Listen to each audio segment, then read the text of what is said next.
एक horror comedy प्रेम कथा कहानी शुरू तो होती है एक चलिए शुरू अनोखे करते कॉलेज हैं। से, जहां मौजूद है एक रहस्यमयी पेड़, वर्जिन ट्री।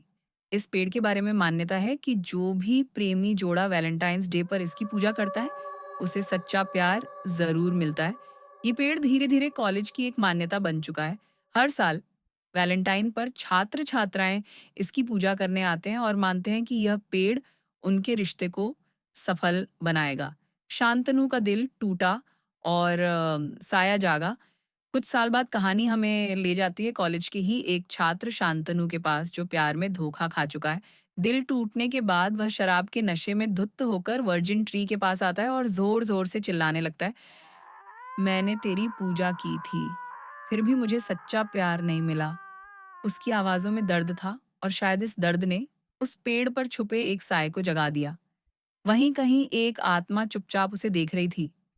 तभी उसके दो दोस्त साहिल और आशिक आकर उसे वहां से ले जाते हैं, क्योंकि उसका हाल बेहाल था।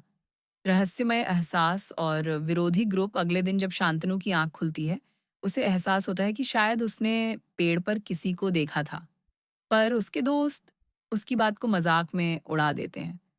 उधर कॉलेज में दो गुट बन चुके हैं, एक जो वर्जिन ट्री की पूजा करता है और दूसरा जो इसका विरोध करता है। विरोधी ग्रुप का मानना है कि इस पेड़ में कोई शैतानी आत्मा है और कॉलेज में जो 3 आत्महत्याएँ हुई हैं, उनका कारण यही आत्मा है। लेकिन ज़्यादातर छात्र इन बातों को नज़रअंदाज कर देते हैं। अनन्या की छुपी मोहब्बत। इसी बीच अनन्या नाम की लड़की की एंट्री होती है, जो शांतनु से बेहद प्यार करती है, लेकिन उसे कभी अपने दिल की बात बता नहीं पाई। शांतनु उसे हमेशा एक बेस्ट फ्रेंड की तरह देखता था। अनन्या भी उसकी खुशी में ही अपनी खुशी समझती थी।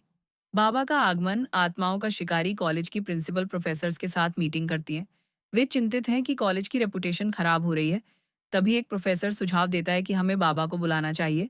एक पैरानॉर्मल एक्सपर्ट जो कभी इसी कॉलेज में पढ़ता था और अब आत्माओं को पकड़ने का काम ये करता है। पास करके निकला फिर इसलिए लोग मुझे हमें प्यार से बाबा की बाबा झलक बोलते मिलती हैं। है। वह एक केस सुलझा रहा है। तभी उसे प्रिंसिपल का कॉल आता है और वह कॉलेज बुलाया जाता है।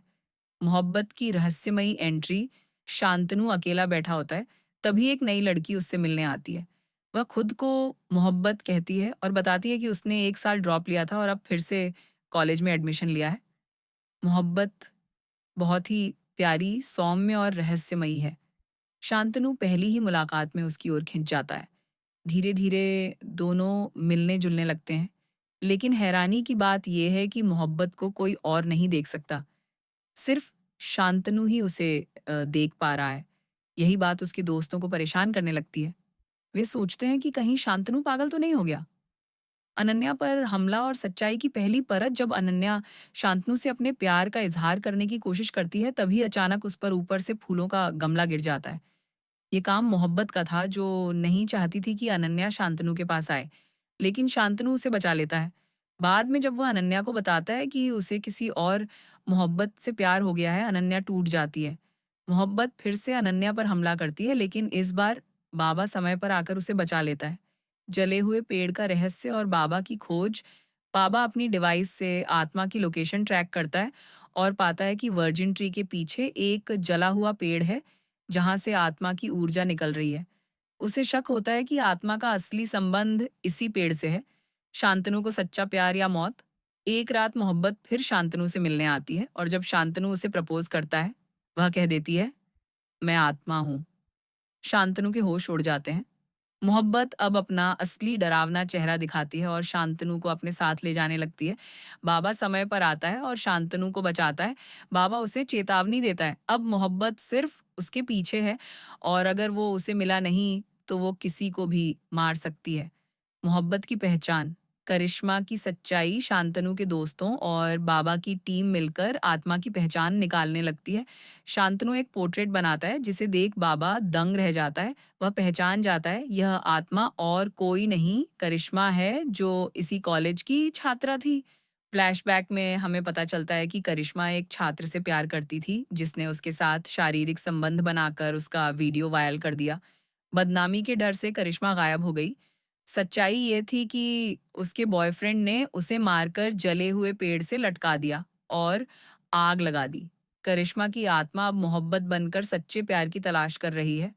बाबा का गुप्त प्यार यहाँ एक और बड़ा खुलासा होता है। बाबा खुद करिश्मा से कॉलेज टाइम में प्यार करता था, लेकिन कभी कह नहीं पाया, इसीलिए उसने आज तक शादी नहीं की। यह सुनकर करिश्मा की आत्मा भावुक हो जाती है और उसे मुक्ति मिलती है। समाप्ति। सच्चा प्यार देता है मोक्ष। करिश्मा की आत्मा को आखिरकार सच्चा प्यार मिलता है, भले वो भौतिक ना हो, लेकिन आत्मिक रूप में। बाबा के एक तरफा प्यार ने करिश्मा की आत्मा को शांति दी और उसे मुक्ति मिल गई।